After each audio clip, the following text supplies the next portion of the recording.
قد سألها قوم من قبلکم، تم سے پچھلی ایک قوم نے انہیں پوچھا، یعنی اپنے انبیاء سے لوگوں نے اس طرح کے بے ضرورت سوالات کیے جب انبیاء علیہ السلام نے احکام بیان فرما دیے تو وہ عمل نہ کر سکے۔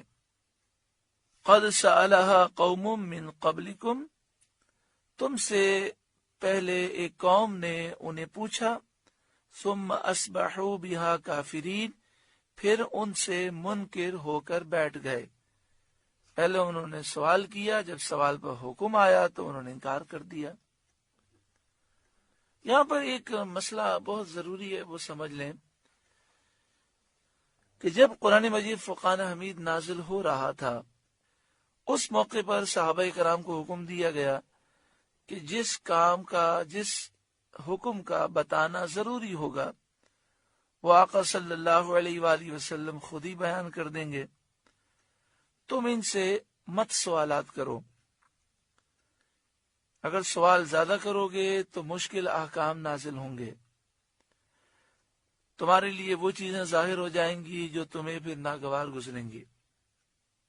لیکن جب نبی اکرم صلی اللہ علیہ وآلہ وسلم کا وصال ظاہری ہو گیا، قرآن کے نزول کا سلسلہ ختم ہو گیا، شریعت کے احکام مکمل ہو گئے، اب اگر ہم کسی مفتی صاحب سے یا عالم صاحب سے جتنے بھی سوالات کریں، زیادہ سوال بھی کریں، تو ان سے زیادہ سوال کرنے سے کوئی شریعت نازل نئی نہیں ہوگی، شریعت پہلے ہی نازل ہو چکی ہے۔ تو ہم جتنے بھی سوالات کریں وہ وہی حکم بیان کریں گے جو قرآن پاک میں ہے، جو حدیث پاک میں ہے۔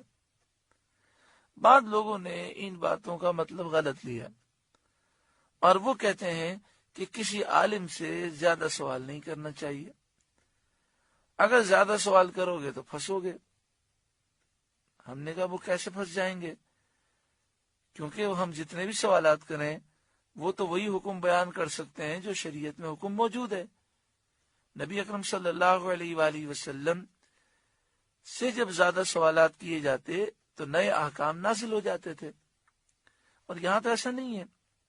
اور دوسرا، قرآن مجید فرقان حمید نے حکم دیا، فَاسْأَلُوا أَهْلَ الذِّكْرِ إِن كُنتُمْ لَا تَعْلَمُونَ، اگر نہیں معلوم تو اہل علم سے پوچھو۔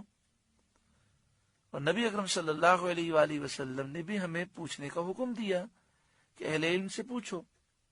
تو وہ اس کا جواب یہ دیتے ہیں کہ جب ہم پوچھیں گے اور وہ مسئلہ بیان کر دیں گے، پھر ہم عمل نہیں کریں گے تو ہمیں گناہ ہوگا۔ بہت بڑی نادانی ہے۔ مفتی صاحب سے پوچھیں یا نہ پوچھیں، مفتی صاحب بیان کریں نہ کریں، ہر صورت میں عمل کرنا تو ضروری ہے۔ اگر مسئلہ نہیں معلوم تو دو گناہ ہے، ایک تو معلوم نہ ہونے کا گناہ ہے اور دوسرا عمل نہ کرنے کا گناہ ہے۔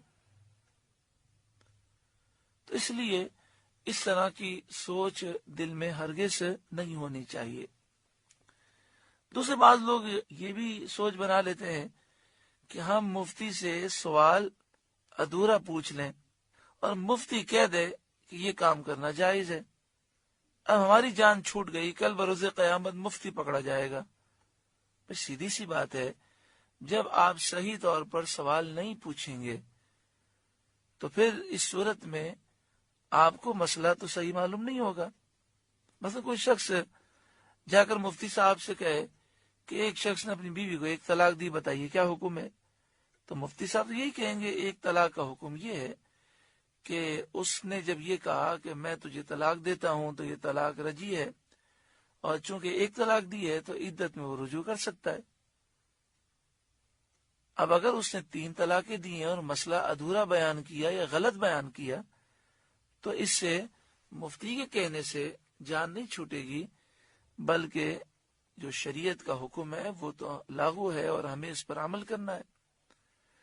یہ بس نفس و شیطان کے وار ہیں، اللہ اپنا فضل و کرم فرمائے اور ہر ایک کو اس کی سمجھ عطا فرمائے۔ ایک واقعہ میں آپ کو سچا سناؤں۔ ایک شخص جوے کا کام کرتا تھا، اس کو سمجھایا گیا کہ یہ کام کرنا حرام ہے، تو اس نے کہا میں نے تو مفتی صاحب سے فتویٰ لیا ہے اور مفتی صاحب نے مجھے اس کام کی اجازت دی ہے۔ تو اس سے کہا گیا کہ یہ بتاؤ کہ مفتی صاحب سے تم نے سوال کیا کیا تھا؟ تو اس نے کہا کہ میں نے سوال یہ کیا تھا کہ میں ایک کام کرتا ہوں، اس میں کبھی نفع ہو جاتا ہے کبھی نقصان ہو جاتا ہے، تو ایسا کاروبار کرنا کیسا ہے؟ تو مفتی صاحب نے کہا کہ کاروبار میں تو یہی ہوتا ہے، کبھی نفع ہوتا ہے کبھی نقصان ہوتا ہے، تو ایسا کاروبار تو جائز ہے۔ اب آپ بتائیں سوال کے اندر کیا اس طرح کی کوئی بات ہے کہ جس سے یہ معلوم ہو کہ یہ جوا کھیل رہا ہے؟ پھر یہ کہنے لگا دیکھیں جوئے میں بھی تو یہ ہوتا ہے نا کہ کبھی ہم جیت جاتے ہیں تو فائدہ ہو جاتا ہے، کبھی ہار جاتے ہیں نقصان ہو جاتا ہے۔ تو اس طرح گھما پھرا کر سوال پوچھ لیا جائے اور کوئی جواب بھی مل جائے تو کل بروز قیامت نجات حاصل نہیں ہوگی۔ اسی طرح بعض لوگ یہ کرتے ہیں کہ اتنے زیادہ سوالات کرتے ہیں، بس ان کو فکر یہ ہوتی ہے کسی طریقے سے مفتی صاحب کے منہ سے یہ نکل جائے کہ ہاں ٹھیک ہے کر لو۔ اور اگر کوئی مفتی ماشاءاللہ سمجھدار ہو اور اتنے سارے سوالات کے بعد آخر میں یہ کہیں کہ آپ جتنے بھی سوال کریں مسئلہ یہی ہے، تو پھر آئندہ ایسے مفتی کے پاس جاتے ہی نہیں ہے۔ کہتے ہیں یہ انڈرسٹینڈنگ نہیں ہے، ان کی باتیں ہماری سمجھ میں نہیں آتی۔ اور جہاں مختلف سوالات کریں اور مفتی سے غلطی ہو جائے تو بس یہ مفتی بہت اچھا ہے جو ہمارے من پسند مسئلے بیان کرتا ہے۔ حالانکہ اس طرح کی حرکتیں کرنا کیا ایک مسلمان کو زیب دیتی ہیں؟ اچھا پھر مفتی کے پاس بیٹھ کر یا کسی عالم کے پاس بیٹھ کر اطمینان سے مسئلہ بھی نہیں پوچھیں گے، چلتے چلتے پوچھیں گے، ادھورا سوال پوچھیں گے۔ اب اس کی کوئی فکر نہیں کہ ہم اپنا مسئلہ سمجھا بھی سکے کہ نہیں۔ مفتی صاحب کو ہم نے اگر مسئلہ بیان کیا اور وہ غلط سمجھ گئے اور انہوں نے اس حساب سے بیان کیا تو چلو جان چھوٹ گئی۔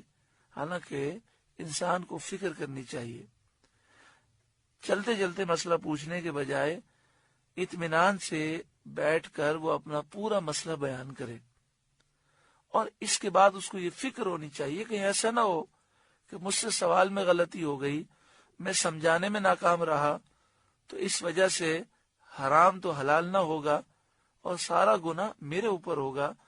اللہ تبارک و تعالی ہر ایک کو اپنا خوف عطا فرمائے اور ان چیزوں میں ہمیں احتیاط کرنے کی توفیق عطا فرمائے۔